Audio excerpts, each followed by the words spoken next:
Hey everyone, want to sign up for MyChart but not sure where to start? Here's the fastest way to create your account.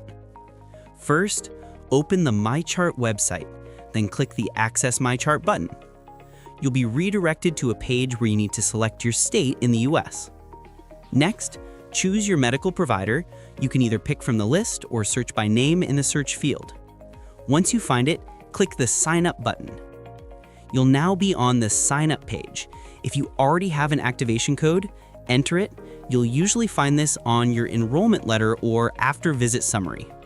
If you don't have a code, just click Sign Up with your information. Then fill out your details, your first and last name, address, email, and phone number.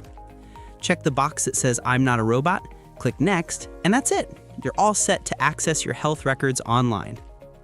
If this helped, don't forget to like, subscribe for more quick tech guides, and see you in the next one.